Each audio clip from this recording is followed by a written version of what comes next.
สมสวาคมปรีมิตรជួបគ្នាជាមួយแอดมิនសាច់ថ្មីថ្ងៃនេះแอดมิននាំปรีមិตរទៅទស្សនារឿងកូរ៉េដែលទៅជាថ្មីនេះដែរទេរឿងនេះមានចំណងជើងថា My Doctor is a Zombie ដែលនិយាយអំពីយុវតីម្នាក់ដែលបានឆ្លងមេរោគ Zombie ដោយសារតែក្តីស្រឡាញ់ហើយនឹងអាណិតដែលជាហេតុធ្វើឲ្យឪពុករបស់នាងមិនដាច់ចិត្តចោលនាងទុកនាងឲ្យគេសម្លាប់ឡើយតែទោះជាយ៉ាងណាក៏នាងបានខ្លាចទៅជា Zombie ទៅហើយតើឪពុករបស់នាងអាចការពារនាងបានដែរឬក៏អត់ដូច្នេះដើម្បីចង់ដឹងថាសាច់រឿងរបស់យើងល្អមើលយ៉ាងណាសូមปรีមិតតាមដានទស្សនាជាមួយแอดมินដូចតទ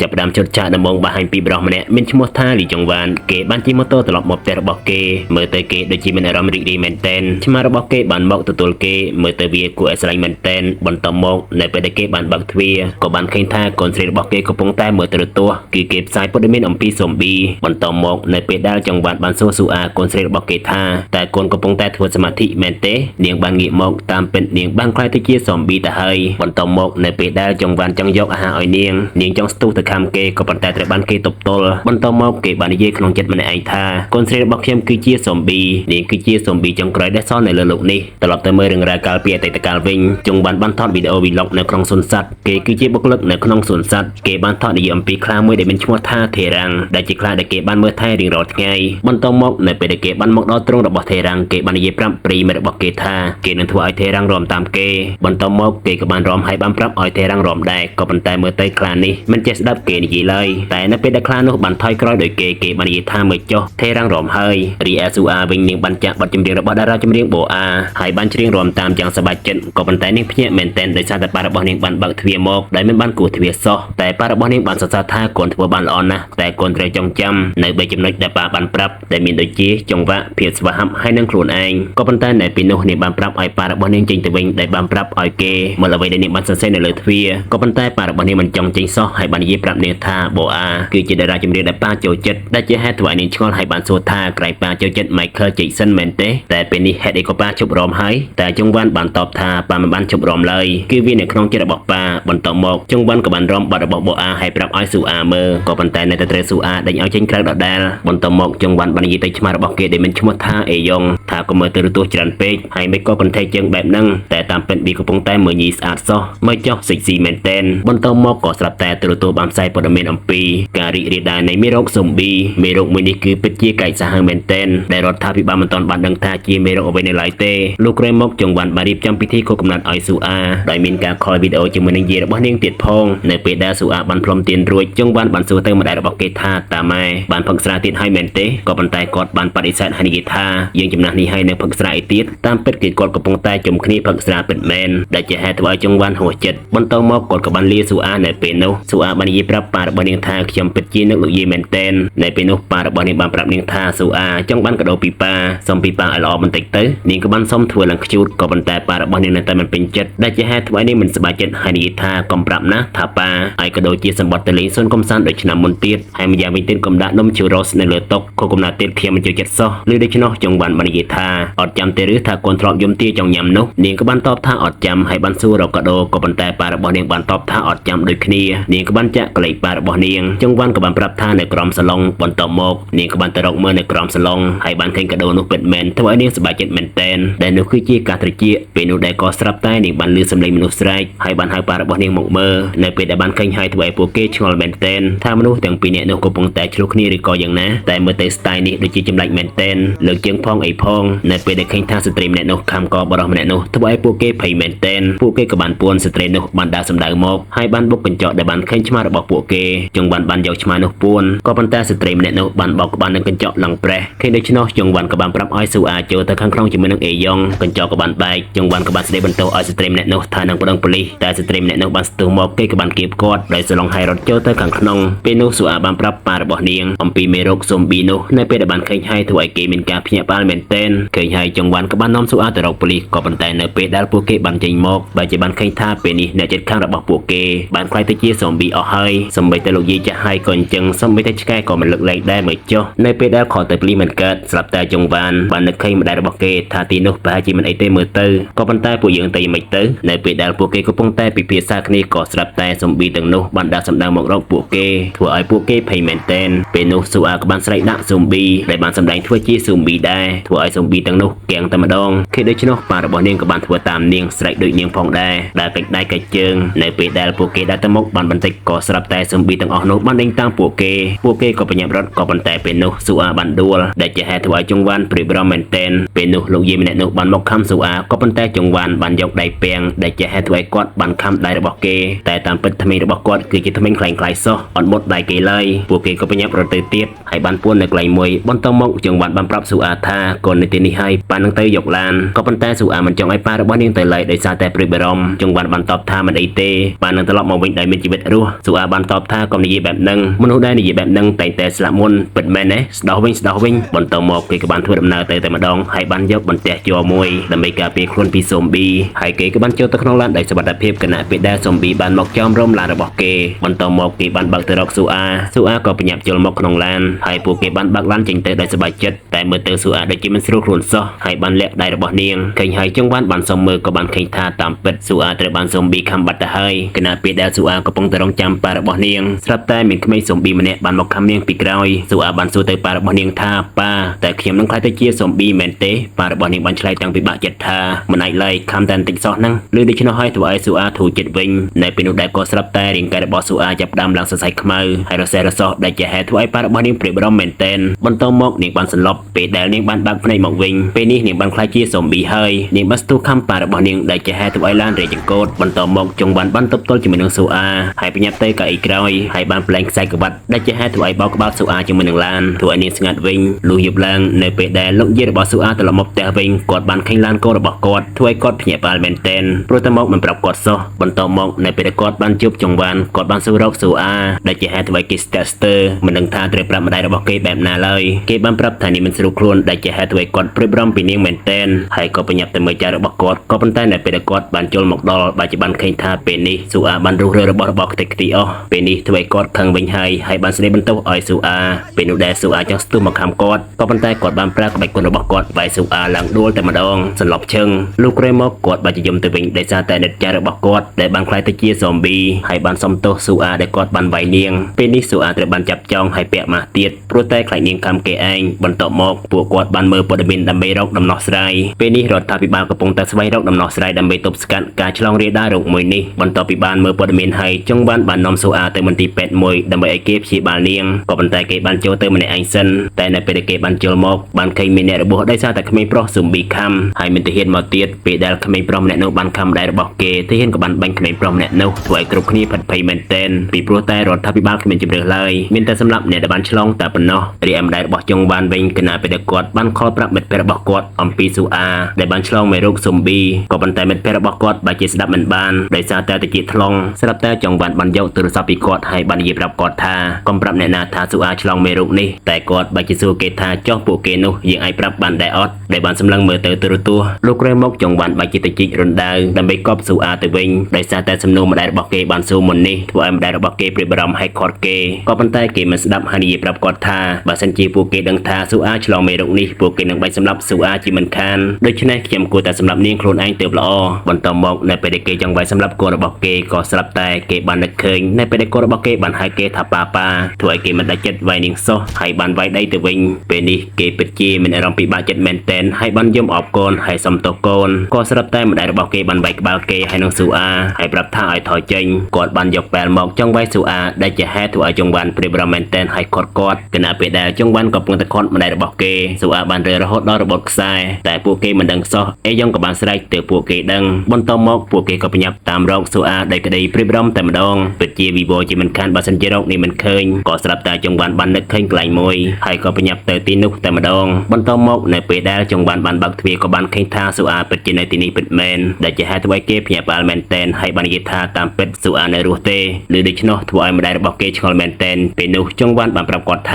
ស៊ូអាចូលចិត្តមកលេងទីនេះជាមួយនឹងម៉ាក់របស់នាងណាក៏ប៉ុន្តែគាត់នៅតែមិនជឿថានាងនៅរស់នៅពេលនោះដែរក៏ស្រាប់តែចុងបាននឹកឃើញចាក់បទចម្រៀងរបស់បូអាឲ្យនាងស្ដាប់ពីព្រោះតែនាងចូលចិត្តរាំបទនេះណានៅពេលដែលបាន លឺហើយក៏ស្រាប់តែស៊ូអាចាប់ផ្ដើមប្រតិកម្មចង់រំតាមពិតមែនដែលជាហេតុធ្វើឲ្យចង្វាន់ភ្ញាក់ផ្អើលមែនទែនហើយក៏សប្បាយចិត្តផងដែរពីព្រោះតែគេបានយល់ថាស៊ូអានៅរស់លុះយប់ឡើងគណៈពេលដែលពួកគេកំពុងតែមើលព័ត៌មានអំពីមេរោគមួយនោះលោកយាយបានច្បល់បាយឲ្យស៊ូអាញ៉ាំដែលគាត់បាននិយាយថាបើសិនជានាងព្រមញ៉ាំពិតមែននោះនាងគឺជាស៊ូអាតែបើសិនជានាងមិនញ៉ាំគឺមានន័យថានាងគឺជាស៊ូមប៊ីក៏ប៉ុន្តែនៅពេលដែលគាត់បញ្ចុកនាងបើជាមិនព្រមញ៉ាំសោះតែនាងបានចាប់អារម្មណ៍ម្ហូបមួយទៀតនៅពេលនោះដែរក៏ស្រាប់តែមិត្តភ័ក្តិរបស់ចង្វាន់បានមកលេងពេលដែលបានឮគេហៅធ្វើឲ្យពួកគេព្រួយបារម្ភមែនទែនព្រោះខ្លាចគេដឹងអំពីស៊ូអាពេលនោះគេបានសួរអំពីរឿងរ៉ាវស៊ូមប៊ីនៅសេអ៊ូលតែមិនអីទេមែនទេចង្វាន់បានតបថាខ្ញុំមិនអីឡើយទៅខ្ញុំមកបានហើយព្យាយាមចង់នាំគេចេញទៅវិញក៏ប៉ុន្តែនៅពេលនោះគេបានសួរអំពីស៊ូអាក៏ប៉ុន្តែម្ដាយកូនពីរនាក់បានជិះឆ្លើយព្រមគ្នាម្នាក់ថាដេកលក់ម្នាក់ទៀតថាអត់មកពេលនោះគេបានឃើញសមររបស់ស៊ូអានៅក្នុងកញ្ចក់គេក៏បានបើកទ្វារមើលតែម្ដងតែមើលទៅស៊ូអាដូចជាប្លែកមែនទែនលោកយាយបានប្រាប់គេថាដោយសារតែស៊ូអាធំហើយគេក៏បានតបថាត្រូវហើយក្មេងមានការលូតលាស់គឺបែបហ្នឹងឯងបន្ទាប់មកគេបានចេញទៅក្រៅហើយចង់ខលប្តឹងចង្វាន់បានមកទាន់ហើយសួរគេថាឯងធ្វើអីស៊ូអាគឺជាកូនរបស់ខ្ញុំណាគេបានតបថាត្រូវហើយនាងជាកូនរបស់ឯងក៏ប៉ុន្តែពេលនេះនាងបានខ្លាចជាស៊ូមប៊ីហើយឬដូច្នោះចង្វាន់បានដណ្ដើមទូរស័ព្ទពីគេហើយបាននិយាយថាកុំហៅនាងថាស៊ូមប៊ីនាងនៅមានការចងចាំនៅឡើយទេក៏ស្រាប់តែលោកយាយបានមកដល់ហើយបានស្ដីបន្ទោសឲ្យដងបេលោកក្រោយមកចង្វាន់បានយកវីដេអូដែលស៊ូអាបានរំបត់របស់បូអាឲ្យដងបេមើលក៏ប៉ុន្តែគេបានយល់ថាស៊ូអានៅតែជាស៊ូមប៊ីចង្វាន់បានប្រាប់ដងបេថាខួរក្បាលរបស់ស៊ូអាអាចដំណើរការធម្មតាវិញក៏ថាបានដែរនៅពេលដែលមេរោគនោះបានចុះខ្សោយបើសិនជាអាចដូច្នោះពិតមែននោះមេរោគឈប់រីករាលដាលហេតុអីក៏ពួកយើងមិនព្យាយាមវឹកហាត់នាងដើម្បីឲ្យខួរក្បាលរបស់នាងដំណើរការធម្មតាវិញក៏ប៉ុន្តែដងបេបានតបថានាងគឺជាស៊ូមប៊ីណាបង្ហាត់នាងយ៉ាងម៉េចទៅឬដូច្នោះចង្វាន់បាននិយាយថាឯងមិនចាំទេមែនទេនៅពេលដែលថេរាំងមកសូនសត្វរបស់យើងវាកាយសាហាវណាស់គ្រប់គ្នាបានប្រាប់ឲ្យនាំវាទៅឲ្យឆ្ងាយក៏ប៉ុន្តែពេលនោះមានតែខ្ញុំតែម្នាក់តែប៉ុណ្ណោះដែលនិយាយថាពួកយើងអាចធ្វើបានខ្ញុំបានបង្ហាត់វារហូតដល់ទីបំផុតតែឯងដឹងទេពេលនេះវាអាចរំបានទៀតផងក៏ប៉ុន្តែដងបេនៅតែមិនយល់ស្របហើយបាននិយាយថាមិនអាចយកក្លាទៅប្រៀបធៀបជាមួយនឹងស៊ូមប៊ីបានឡើយមិនខ្លាចនាងខំអ្នកមីងទេមែនទេហើយចុះឯងមិនគិតពីអ្នកភូមិទេមែនទេចោះចាញ់ទៅក៏ប៉ុន្តែចង្វាន់បានតបទាំងឈឺចាប់ថាតើពុកម្ដាយណាមួយយល់ព្រមចោះចាញ់មិនការពារកូនខ្លួនឯងនោះងាកមកមើលខាងនេះវិញលោកយាយបានងូតទឹកឲ្យស៊ូអាក៏ប៉ុន្តែនាងនៅមិនស្ងៀមសោះនៅពេលនាងចង់ខំគាត់ក៏បានចាប់ក្បាលនាងជាមួយនៅក្នុងទឹកតែម្ដងហើយបាននិយាយថាតើឯងដឹងដែរអត់ថាឯងកំពុងតែចង់ខំអ្នកណាក្មេងនេះពិតជាប្រហើនមែនតែនលោកក្រោយមកនៅពេលដែលចង្វាន់បានត្រឡប់មកផ្ទះវិញគេបានមកមើលកូនរបស់គេពេលនោះម្ដាយរបស់គេបានសួរគេថាតើដងបេនិយាយថាម៉េចចង្វាន់បានតបថាគេបាននិយាយថាស្អែកនេះឲ្យខ្ញុំនាំស៊ូអាចាក់ចេញទៅនៅឲ្យឆ្ងាយពីកន្លែងនេះនៅពេលដែលបានលើដូច្នោះធ្វើឲ្យម្ដាយរបស់គេមានអារម្មណ៍ខូចចិត្តមែនតែនលុះស្អែកឡើងគេបានភ្ញាក់ពីព្រលឹមតែម្ដងដោយសារតែខូចចិត្តខ្លាំងពេកក៏ស្រាប់តែគេបានឃើញឡានរបស់ដងបេនៅមុខផ្ទះធ្វើឲ្យគេខឹងមែនតែនហើយបានទៅស្ដីបន្ទោសឲ្យដងបេក៏ប៉ុន្តែក្រោយមកដងបេបានជានិយាយប្រាប់គេថាខ្ញុំនឹងជួយឯងដើម្បីធ្វើការបង្ហាត់បង្រៀនស៊ូអាដែលជាហេតុធ្វើឲ្យចង្វាន់សប្បាយចិត្តក៏ប៉ុន្តែគេបានតបថាឯងមានគ្រោះថ្នាក់ដល់ឯងណាតែដងបេបានតបថាក្រែយើងជាមិត្តភក្តិមែនទេយើងនឹងជួយឯងរហូតដល់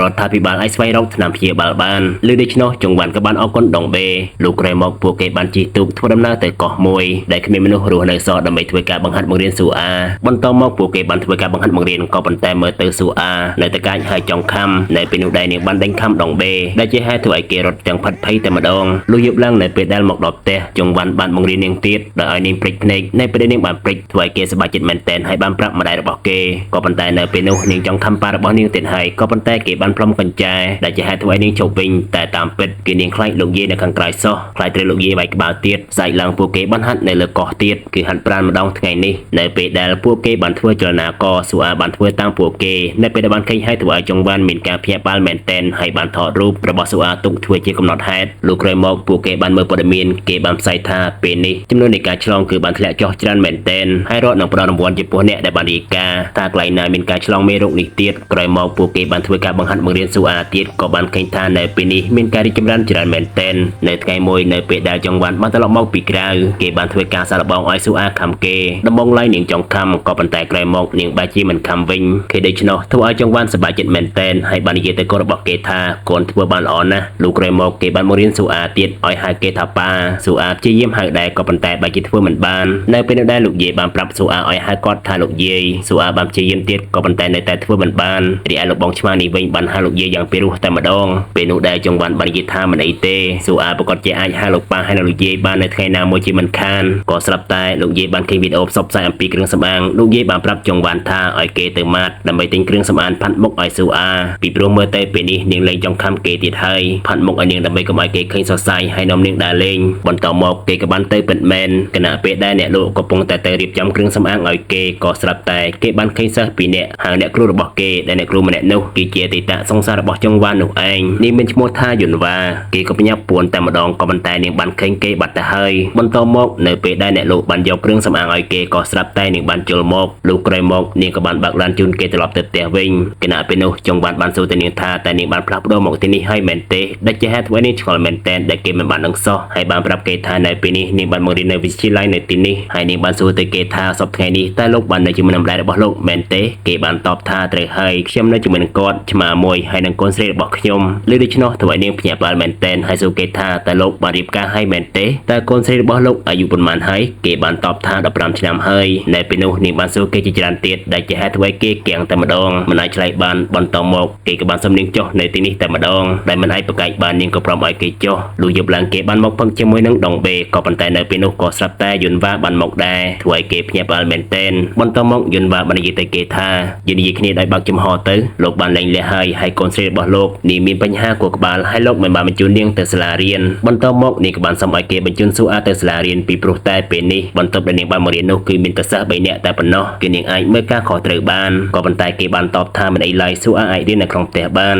នាងបាននិយាយថាបងរៀននៅផ្ទះគឺល្អណាស់ក៏ប៉ុន្តែស៊ូអាមិនអាចនៅផ្ទះជារៀងរហូតបានឡើយគេអាចកើតជំងឺផ្លូវចិត្តណាស់នៅពេលនោះដែរក៏ស្រាប់តែទទួលបានផ្សាយអំពីស៊ុំប៊ីដែលជាហេតុធ្វើឲ្យពួកគេចាប់អារម្មណ៍ក៏ស្រាប់តែយុនវ៉ាបាននិយាយថាខ្ញុំស្អប់ស៊ុំប៊ីដែលជាហេតុធ្វើឲ្យពួកគេជ្រក់ស្រាតែម្ដងនាងបាននិយាយថារដ្ឋាភិបាលបានហៅពួកគេថាគឺជាអ្នកឆ្លងមេរោគក៏ប៉ុន្តែសម្រាប់ខ្ញុំវិញពួកគេគឺជាស៊ុំប៊ីដែលគួរឲ្យស្អប់ខ្ពើមជាទីបំផុតក៏ប៉ុន្តែចង្វានបានតបថានេះគឺជាគ្រោះមហន្តរាយពួកគេមិនចង់ឈឺបែបនោះឡើយយុនវ៉ាបាននិយាយថាគូដណ្ដឹងរបស់ខ្ញុំក៏បានឆ្លងមេរោគនេះដែរតែលោកបានភ្លក់រសជាតិឈឺចាប់នោះដែរទេវាពិតជាឈឺចាប់ខ្លាំងណាស់នៅពេលដែលបានសម្លាប់មនុស្សដែលខ្លួនឯងស្រឡាញ់អ្វីដែលខ្ញុំអាចធ្វើបានដើម្បីបំភ្លេចការឈឺចាប់មួយនោះគឺមានតែធ្វើការរាយការណ៍ហើយនឹងសម្លាប់ស៊ុំប៊ីទាំងនោះតែប៉ុណ្ណោះលើដូច្នោះធ្វើឲ្យពួកគេភ័យខ្លាចមែនតែនលុះក្រោយមកចង្វានបានចែកមើល account IG របស់យុនវ៉ាក៏បានឃើញថានាងគឺជាជើងឯកតៃក្វាន់ដូធ្វើឲ្យគេខ្លាចនាងមែនតែនគណៈពេលនោះស៊ូអាកំពុងតែមើលទូរទស្សន៍ដែលគេផ្សាយអំពីសួនកំសាន្តមើលតែនាងពិតជាចាប់អារម្មណ៍មែនតែនក៏ស្រាប់តែលោកយាយរបស់នាងបានចូលមកហើយបានសួរចង្វានអំពីយុនវ៉ាថាជាស្នេហាដំបូងរបស់គេ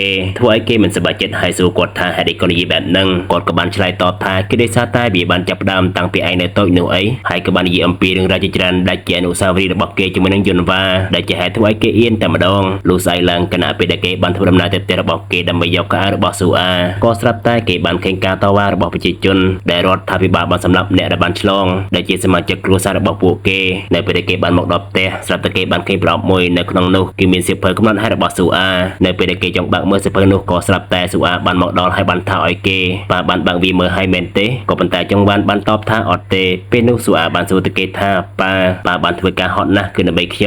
្ញុំសុំទោសផងណាចង្វានបានតបថាអត់ទេប៉ាអត់ហត់ទេគឺឯងវិញទេដែលហត់នាងបាននិយាយទៀតថាខ្ញុំបានព្យាយាមហើយក៏ប៉ុន្តែនៅតែមិនអាចធ្វើបានល្អតើប៉ាអាចចាំខ្ញុំបន្តិចទៀតបានទេចង្វានក៏បានតបថាប្រកាសជាអាចយូរប៉ុណ្ណាក៏ប៉ាអាចចាំបានដែរនៅពេលនោះដែរក៏ស្រាប់តែស៊ូអាបាននឹកឃើញថានាងត្រូវហាត់រំដើម្បីចូលរួមការប្រកួតហើយក៏បានសុំឲ្យប៉ារបស់នាងបង្រៀននាងគេក៏យល់ព្រមពួកគេទាំងពីរនាក់ក៏បានរំជាមួយគ្នាក៏ប៉ុន្តែក្រោយមកបាច់ជាបាត់ស៊ូអាទៅវិញនៅពេលដែលបាត់ស៊ូអាធ្វើឲ្យចង្វានមានអារម្មណ៍ខូចចិត្តមែនតែនហើយគេបានយំពេលនោះដែរក៏ស្រាប់តែគេបានឃើញរូបថតស៊ូអានៅសួនកំសាន្តគេក៏បានដឹងថាតាមពិតស៊ូអាចាប់អារម្មណ៍ចង់ទៅទីនោះហើយបានយកមកប្រាប់ដងបេក៏ប៉ុន្តែត្រូវបានដងបេបដិសេធពីព្រោះតែគេខ្លាចមានរឿងមិនល្អកើតឡើងចំពោះស៊ូអានៅពេលដែលបានទៅដល់ទីនោះក៏ប៉ុន្តែចង្វានបានអង្វរគេដែលជាហេតុធ្វើឲ្យគេមិនដេកចិត្តក្រោយមកនៅពេលដែលចង្វានបានត្រឡប់មកផ្ទះវិញក៏បានឃើញថាជុនវ៉ានៅទីនេះដែលជាហេតុធ្វើឲ្យគេភ្ញាក់ផ្អើលមែនតែននៅពេលនោះដែរគេបានហាមដៃរបស់គេមកខ្សឹបដែលបានសួរគាត់ថាហេតុអីក៏គាត់អនុញ្ញាតឲ្យយុនវ៉ាចូលមកក្នុងផ្ទះបែបនេះក៏ប៉ុន្តែគាត់បានតបថានេះមិនមែនជាមនុស្សចម្លែកឡើយតែឲ្យគាត់បដិសេធយ៉ាងម៉េចហើយម្យ៉ាងវិញទៀតពេលនេះមិនអីឡើយគេដោយសារតែស៊ូអាបានគេងលក់បាត់ហើ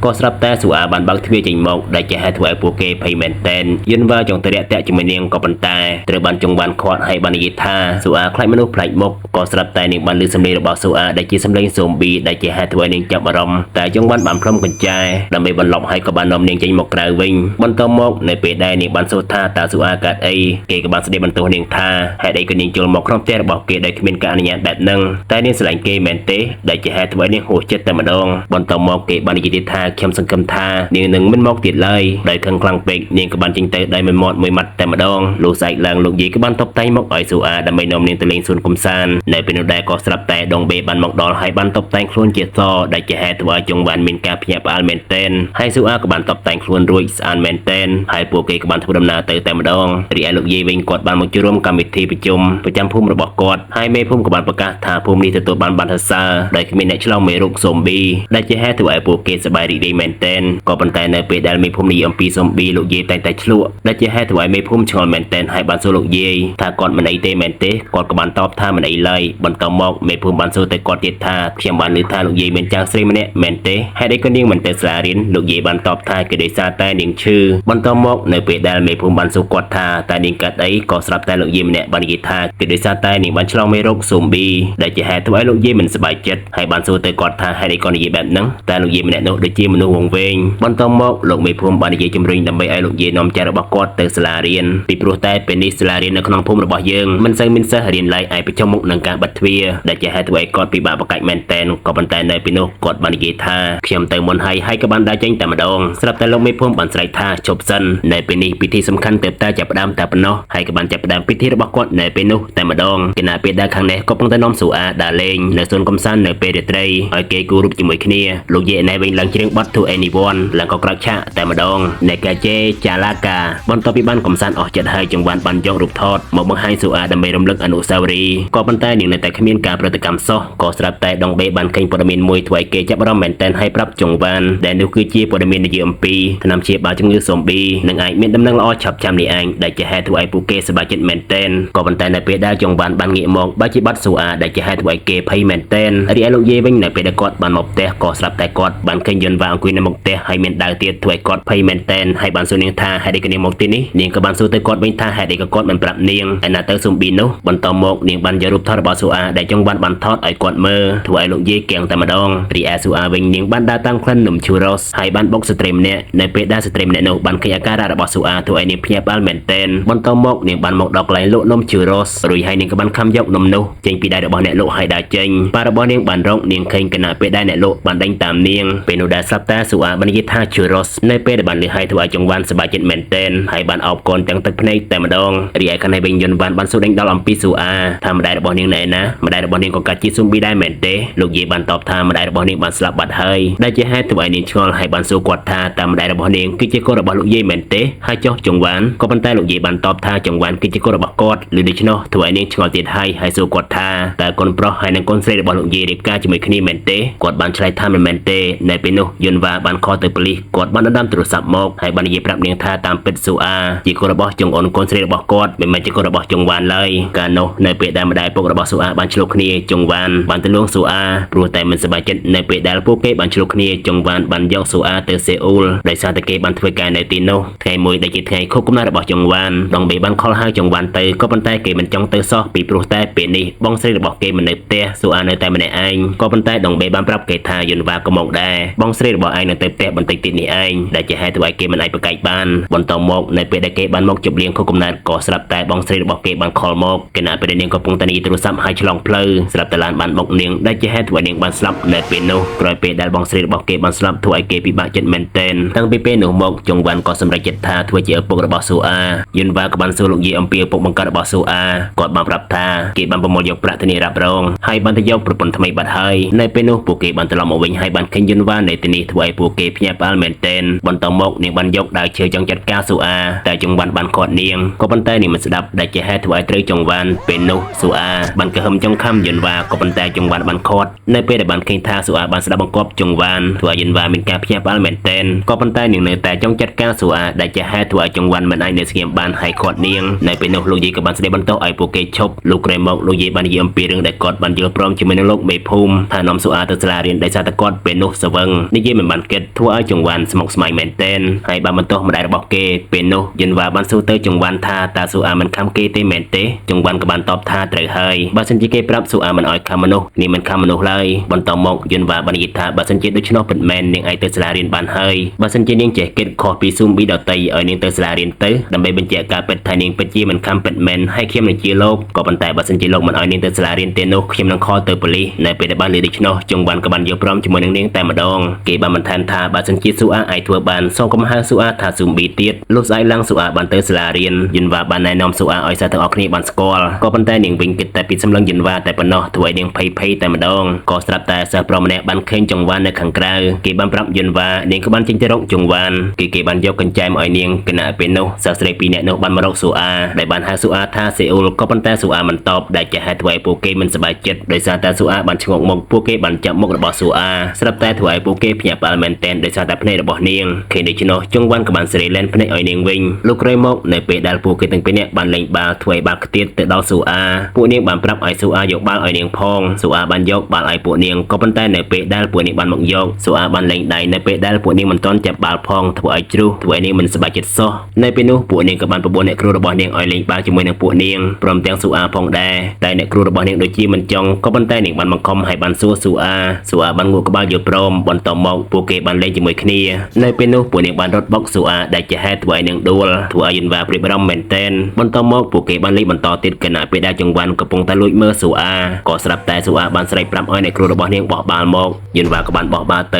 ក៏ប៉ុន្តែបែរជាត្រូវមុខរបស់ស៊ូអាដួលនៅពេលនោះធ្វើឲ្យចង្វាន់ព្រួយបារម្ភមែនទែនហើយក៏បញ្ញាប់នាំនាងទៅជួបដងបេព្រោះពេលនេះមុខរបស់ស៊ូអាបានវាចហើយនៅពេលដែលបានឃើញដូច្នោះដងបេបានព្យាយាមទីមុខរបស់នាងកុំឲ្យវាចបន្តទៀតក៏ប៉ុន្តែនៅពេលដែលគេបានទាញបានសម្រេចតែឲ្យតែវាបែរជាវាចទៅមកខាងទៀតគេក៏បានទាញម្ដងទៀតគណៈពេលនោះយិនវ៉ាបានមកនៅពេលដែលដងបេទាញបានសម្រេចនាងបានយកផ្លែប៉ោមមកផ្លែឲ្យចង្វាន់ហើយបាននិយាយសុំទោសដែលជាហេតុធ្វើឲ្យគេមិនសប្បាយចិត្តហើយបានសួរនាងថាស៊ូអាវិតែនឹងស្លាប់ទៅហើយផ្លែប៉ោមមកផ្លែនេះនាងគិតថាអាចប៉ះពើបានមែនទេយិនវ៉ាក៏បានតបទាំងរអាក់រអួលថាផ្លែប៉ោមនេះគឺជាផ្លែប៉ោមរបស់ក្មេងៗតែប៉ុណ្ណោះបន្តមកនៅពេលដែលពួកគេបានមើលទៅខាងក្រៅបានឃើញក្មេងៗស៊ូអាបានងក់ក្បាលអរគុណពួកគេដែលជាហេតុធ្វើឲ្យពួកគេឆ្ងល់មែនទែនថាមានន័យថាម៉េចលុះយប់ឡើងនៅពេលដែលពួកគេបានមកញ៉ាំអីនៅខាងក្រៅយិនវ៉ាបាននិយាយទៅចង្វាន់ថាលោកដូចជាហួសព្រំដែនហើយក៏ប៉ុន្តែគេបានតបថាខ្ញុំដឹងថាទោះជាខ្ញុំប្រឹងប្រែងយ៉ាងណាក៏ស៊ូអាមិនអាចត្រឡប់មកដូចដើមដែរក៏ប៉ុន្តែខ្ញុំនៅតែចង់ឲ្យស៊ូអានៅក្បែរខ្ញុំទោះជាមានរឿងអ្វីកើតឡើងក៏ដោយនេះគឺជាអ្វីដែលខ្ញុំចង់បានឮដូច្នោះយិនវ៉ាបាននិយាយថាលោកពិតជាល្អមែនទែនហើយក៏បានសុំទោសគូដណ្ដឹងរបស់នាងដែលនាងបានសម្លាប់គេក៏ប៉ុន្តែនៅពេលនោះក៏ស្រាប់តែនាងបាននិយាយថាអត់ទេគឺលោកចង់ខំខ្ញុំទើបខ្ញុំសម្លាប់លោកនៅពេលដែលបានឃើញនាងប្លែកៗដូច្នោះចុងបានក៏បានខលហៅដងបេហើយប្រាប់ដងបេថានាងដូចជាចម្លែកទៀតហើយឆាប់មករីឯលោកយាយវិញគាត់បានលេងបៀជាមួយនឹងស៊ូអាមើលទៅគាត់ដូចជាសប្បាយរីករាយមែនទែនក៏ស្រាប់តែមានមនុស្សបានគោះទ្វារនៅពេលដែលគាត់បានទៅមើលក៏បានឃើញថាតាមពិតគឺជាឪពុកបង្កើតរបស់ស៊ូអាដែលជាហេតុធ្វើឲ្យគាត់មិនសប្បាយចិត្តហើយបានដេញឲ្យគេទៅវិញក៏ប៉ុន្តែគេមិនព្រមទៅឡើយហើយបានសួររកស៊ូអាគាត់ក៏បានសួរទៅគេវិញថាតើឯងត្រូវការអីពេលនោះគេបានបង្ហាញវីដេអូរបស់ស៊ូអានៅពេលដែលនាងបានទៅដើរលេងត្រូវ influencer ម្នាក់យកទៅផ្សព្វផ្សាយដែលពួកគេបានដឹងថានាងគឺជា zombie នៅពេលដែលបានឃើញវីដេអូនោះលោកយាយក៏បានដេញឲ្យគេទៅវិញក៏ប៉ុន្តែគេមិនព្រមទៅឡើយហើយបានចូលទៅរកស៊ូអាតែមើលទៅស៊ូអាដូចជាខ្លាចគេពេលនោះដែលឆ្មាបានខំជើងគេហើយលោកយាយក៏បានវាយគេទៀតគេក៏បានច្រានលោកយាយដែលជាហេតុធ្វើឲ្យលោកយាយបានដួលនៅពេលនោះលោកយាយក៏បានខលមកប្រាប់ចង្វាន់គណៈពេលដែលគេកំពុងតែជិះឡានក្រុងត្រឡប់មកវិញដែលជាហេតុធ្វើឲ្យគេព្រួយបារម្ភមែនទែន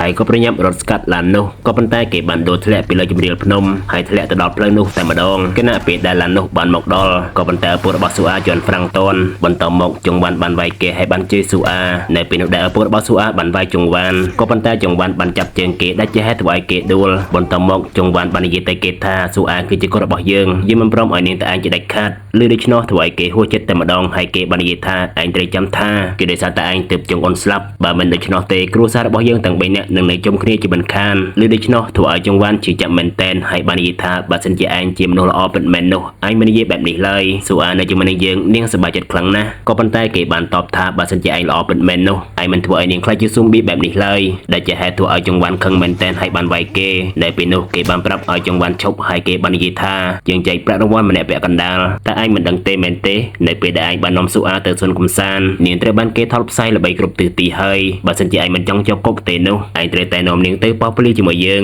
ហើយចែកប្រាក់រង្វាន់ម្នាក់ពាក់កណ្ដាលនៅពេលដែលបានលើដូច្នោះធ្វើឲ្យចង្វាន់ភ្ញាក់ផ្អើលមែនទែនឆ្លៀតពេលនោះគេក៏បានខំចង្វាន់ហើយបានវាយទាត់ធាក់ចង្វាន់បន្តទៀតនៅពេលដែលបានឃើញដូច្នោះធ្វើឲ្យភ្លើងកំហឹងរបស់ស៊ូអាបានឆាប់ឆេះឡើងនាងក៏បានស្ទុះទៅខំប៉ាបង្កើតរបស់នាងដែលជាហេតុធ្វើឲ្យចង្វាន់ព្រួយបារម្ភមែនទែនហើយបានខាត់នាងបន្តមកគេក៏បានបន្ទោសស៊ូអាថាហេតុអីក៏នាងខំមនុស្សនៅពេលនោះឪពុកបង្កើតរបស់ស៊ូអាចាប់ផ្ដើមខ្លាយទៅជា zombie ដែលជាហេតុធ្វើឲ្យចង្វាន់ព្រួយបារម្ភមែនទែនគេក៏បានស្ទុះមកខំចង្វាន់បានវាយសម្លាប់គេនៅពេលនោះលុះព្រលឹមឡើងគេបាននាំស៊ូអាត្រឡប់មកវិញដែលជាហេតុធ្វើឲ្យលោកយាយធូរទ្រង់ឡើងវិញហើយគាត់បានសួរអំពីឪពុកបង្កើតរបស់ស៊ូអាចង្វាន់បានប្រាប់គាត់ថាកំព្រួយអីគេនឹងមិនមកទៀតឡើយលោកក្រោយមកនៅពេលដែលគេបានមកជួបដងបេគេបានប្រាប់ដងបេថាតែឯងដឹងទេស៊ូអាបានខំមនុស្សម្នាក់ដែលជាហេតុធ្វើឲ្យដងបេភ្ញាក់ផ្អើលមែនទែនបន្តមកគេបានប្រាប់ដងបេថាខ្ញុំមានគម្រោងចាក់ចេញពីទីនេះធ្វើឲ្យដងបេមិនសប្បាយចិត្តហើយបាននិយាយថាបើសិនជាអាចចាក់ចេញឯងនឹងត្រូវមានទោសជាមិនខានក៏ប៉ុន្តែចង្វាន់បានតប បថាខ្ញុំមិនចង់ឲ្យនរណាម្នាក់ពាក់ព័ន្ធជាមួយនឹងរឿងនេះឡើយធ្វើឲ្យដងបេមិនសប្បាយចិត្តក៏ប៉ុន្តែគេនៅតែមិនស្ដាប់ហើយបានដាក់ចេញនៅពេលនោះតែម្ដងនៅពេលដែលគេបានមកដល់ផ្ទះក៏បានឃើញថាម្ដាយរបស់គេបានរៀបចំអីវ៉ាន់រួចរាល់អស់ហ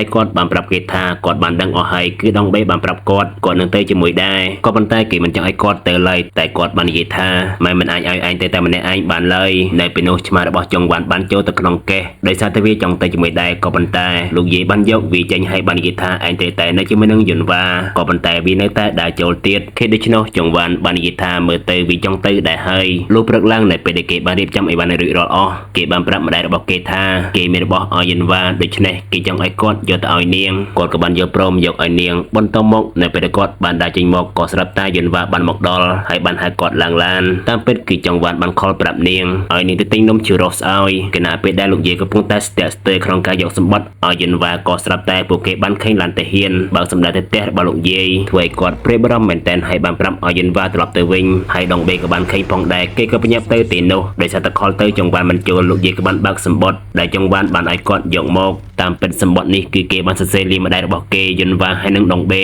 គណៈពេលនោះតាហ៊ានបានសម្រុកចូលទៅផ្ទះម្ដាយរបស់គេក៏ប៉ុន្តែនៅពេលដែលពួកគេបានចូលមកបើជាបានឃើញតែឆ្មារបស់ចុងវ៉ាន់តែប៉ុណ្ណោះរីឯម្ដាយរបស់ចុងវ៉ាន់គាត់បានត្រឡប់មកវិញដោយក្តីព្រាយបារម្ភតែម្ដងហើយចុងវ៉ាន់នៅពេលនេះគេបាននាំស៊ូអាមកផ្ទះមួយដែលជាផ្ទះដែលស៊ូអាមកលើកមុននោះឯងគេចង់ធ្វើដំណើរទៅរស់នៅលើកោះជាមួយនឹងស៊ូអានៅពេលនោះដែលគេបានលើសំឡេងឡានហើយគេបានទៅមើលហើយបានឃើញឡានតាហ៊ានធ្វើឲ្យគេព្រាយបារម្ភមែនទែនហើយចង់នាំស៊ូអាចេញទៅក៏ប៉ុន្តែបើជាបានឃើញឧបរតាហ៊ាននៅឯសមុទ្រទៀតគេក៏បាននាំស៊ូអាចូលមកវិញពេលនោះមេតាហ៊ានបានគោះទ្វារហើយម្ដាយរបស់គេបានប្រាប់គេថាពេលនេះលោកមេបញ្ជាការចង់និយាយជាមួយគេបន្តមកលោកមេបញ្ជាការបានសួរចុងវ៉ាន់ថាតើលោកកំពុងតែនៅជាមួយនឹងអ្នកឆ្លងមែនទេលោកចាប់ចេញភ្លាមមកវាពិតជាគ្រោះថ្នាក់ខ្លាំងណាស់ក៏ប៉ុន្តែគេបានតបថាកូនស្រីរបស់គេមិនបង្កឲ្យមានគ្រោះថ្នាក់ឡើយនេះមិនខាំមនុស្សឡើយហើយនាងឯនិយាយបានទៀតផងក៏ប៉ុន្តែលោកមេបញ្ជាការមិនស្ដាប់ហេតុផលរបស់គេឡើយហើយបាននិយាយថានេះគឺជាការពមៀនចុងក្រោយចាប់បើកទ្វារភ្លាមទៅចុងវ៉ាន់បានតបថាខ្ញុំនឹងចេញទៅក៏ប៉ុន្តែត្រូវតែសន្យាជាមួយនឹងខ្ញុំរឿងមួយកុំសម្លាប់ស៊ូអាណាតែលោកមេបញ្ជាការបានតបថាពួកយើងមិនធ្វើការដោះដូរជាមួយនឹងជនល្មើសឡើយហើយក៏បានឲ្យកូនចៅរបស់គាត់វាទ្វារតែម្ដងដោយសារតែគ្មានជំរឿសចុងវ៉ាន់បានទៅរកស៊ូអាហើយបាននិយាយទៅស៊ូអាថាឲ្យប៉ាសំទោសដែលប៉ាមិនអាចការពារកូនបានកូនត្រូវខំប៉ាណាក៏ប៉ុន្តែស៊ូអាហាក់ដូចជាដឹងនាងមិនចង់ខំប៉ារបស់នាងឡើយចុងវ៉ាន់បាននិយាយថាមានតែវិធីនេះតែប៉ុណ្ណោះដែលពួកយើងអាចនៅជាមួយនឹងគ្នាបានបន្តមកនៅពេលដែលចុងវ៉ាន់បានអោបនាងស៊ូអាក៏បានខំចុងវ៉ាន់គណៈពេលដែលតាហ៊ានបើកទ្វារបានពេលនេះចុងវ៉ាន់បានខ្លាចជាស៊ុំប៊ីហើយនៅពេលដែលបានឃើញដូច្នោះលោកមេបញ្ជាការបានបញ្ជាឲ្យកូនចៅរបស់គាត់បាញ់ពួកគេបានបាញ់ចុងវ៉ាន់ធ្វើឲ្យគ្រប់គ្នារន្ធត់មែនទែនឃើញហើយស៊ូអាបានប្រឹងប្រែងព្យាយាមហៅប៉ារបស់នាងលោកមេបញ្ជាការបានខាត់កូនចៅរបស់គាត់នៅពេលដែលគាត់បានឮស៊ូអាហៅប៉ារបស់នាងពេលនេះស៊ូអាមានអារម្មណ៍ខូចចិត្តមែនទែនហើយបានព្យាយាមហៅប៉ារបស់នាងលោកក្រោយមកក៏បានឃើញថាពួកគេនៅឆ្នេរសមុទ្រហើយបានធ្វើមនុស្សព្រិលស៊ូអាបាននិយាយទៅចុងវ៉ាន់ថាលោកពូអរគុណខ្លាំងណាស់ដែលធ្វើជាប៉ារបស់ខ្ញុំបន្តមកស៊ូអាបានដឹងខ្លួនឡើងវិញនៅមន្ទីរពេទ្យហើយបានឃើញលោកយាយកំពុងតែហៅនាងក៏បានហៅលោកយាយវិញនៅពេលដែលបានឮដូច្នោះធ្វើឲ្យគ្រប់គ្នាសប្បាយចិត្តមែនទែនបន្តមកនាងបានសួររកប៉ារបស់នាងលោកយាយក៏បាននាំស៊ូអាទៅរកប៉ារបស់នាងដែលកំពុងតែដេកសម្រាប់ព្យាបាលតាមពិតនៅពេលដែលចុងវ៉ាន់រករបស់គ្រូពេទ្យបានរកឃើញថាចុងវ៉ាន់មានអង្គតិកការពារជំងឺស៊ូប៊ីនេះអ្នកគ្រូពេទ្យបានប្រាប់ពួកគេថាទោះបីជាលោកលីចុងវ៉ាន់ស្ថិតនៅក្នុងដំណាក់កាលសម្លាប់ក៏ដោយក៏ប៉ុន្តែមេរោគនៅក្នុងរាងកាយរបស់គាត់ប្រែជាបាត់បន្តិចម្ដងពីមួយថ្ងៃទៅមួយថ្ងៃវាប្រហែលជាដោយសារតែរបួសរបស់គាត់ដែលត្រូវបានស៊ូអាខំតូចពេកវាក៏បានជាទៅវិញដែលជាហេតុធ្វើឲ្យប្រព័ន្ធភាពស៊ាំរាងកាយរបស់គាត់ស៊ាំជាមួយនឹងមេរោគមួយនោះវាដូចជាវ៉ាក់សាំងអញ្ចឹងពួកយើងបានចាក់ថ្នាំឲ្យស៊ូអាដែលបានមកពីការពិសោធន៍លើឈាមរបស់លោកលីចុងវ៉ាន់ក៏បានឃើញថាប្រព័ន្ធការពាររាងកាយរបស់ស៊ូអាត្រូវបានផលិតងាកមកមើលនៅពេលបច្ចុប្បន្នវិញលោកយាយបានយកកំណត់ហេតុដែលចុងវ៉ាន់បានសរសេរដែលមានរូបថតរបស់ស៊ូអាយកមកឲ្យស៊ូអាមើលដោយមានសកម្មភាពរបស់ស៊ូអាជាច្រើននៅពេលដែលនាងបានឃើញហើយធ្វើឲ្យនាងខូចចិត្តមែនទែនរដូវកាលរីកបានមកដល់ស៊ូអាបានដល់ថ្ងៃប្រកួតប្រជែងសម្ដែងក្បាច់រាំនាងបានសម្ដែងយ៉ាងជឿជាក់តែម្ដងលោកក្រោយមកយន្តវ៉ាបានយកវីដេអូនោះចាក់ឲ្យចុងវ៉ាន់ស្ដាប់ហើយនាងបាននិយាយប្រាប់គេថាលោកមើលចុះស៊ូអាសម្ដែងបានល្អមែនទែននៅពេលនោះដែរក៏ស្រាប់តែម្រាមដៃរបស់គេបានកម្រើកដែលជាហេតុធ្វើឲ្យយន្តវ៉ាមានការភ្ញាក់ផ្អើលមែនទែន បាទប្រិមិត្តរឿងរបស់យើងសន្មតថាចប់ត្រឹមតែប៉ុណ្ណេះយ៉ាងម៉េចដែរប្រិមិត្តបន្តពីបានទស្សនាឲ្យរឿងនេះល្អមើលឬក៏អត់បើសិនជាល្អមើលសូមកុំភ្លេច like ហើយនិង comment ប្រាប់ admin ផងណាហើយកុំភ្លេច subscribe ផងដើម្បីជាការលើកទឹកចិត្តឲ្យ admin ធ្វើវីដេអូបន្តទៀតជូនប្រិមិត្តទស្សនារឿងនេះបាននិយាយថាកំសត់គឺអត់សូវមានឆុតកំសត់ច្រើនទេគឺមានតិចតួចតែប៉ុណ្ណោះក៏ប៉ុន្តែវាបានបង្ហាញអំពីទឹកចិត្តដ៏ធំធេងរបស់ឪពុកដែលមិនព្រមបោះបង់ចោលកូនរបស់ខ្លួនទោះបីជានាងបានខ្លាយទៅជា zombie ហើយក្តីក៏សុខចិត្តបន្ថយជីវិតដើម្បីជួយកូនរបស់ខ្លួនបាននិយាយទៅប្រិមិត្តក្តីស្រឡាញ់របស់ឪពុកម្ដាយគឺពិតជាធំធេងខ្លាំងណាស់គឺគ្មានលក្ខខណ្ឌឡើយដូច្នេះយើងជាកូនត្រូវតែស្រឡាញ់គាត់វិញផងហ្នឹងហើយប្រិមិត្ត admin មានតែប៉ុណ្្នឹងទេ admin អរគុណមែនទែនសម្រាប់ការទស្សនារបស់ប្រិមិត្តតាំងពីដើមរហូតដល់ចប់នៅពេលនេះ admin សូមអរគុណសូមជម្រាបលាជួបគ្នានៅវីដេអូក្រោយៗទៀតបាយបាយ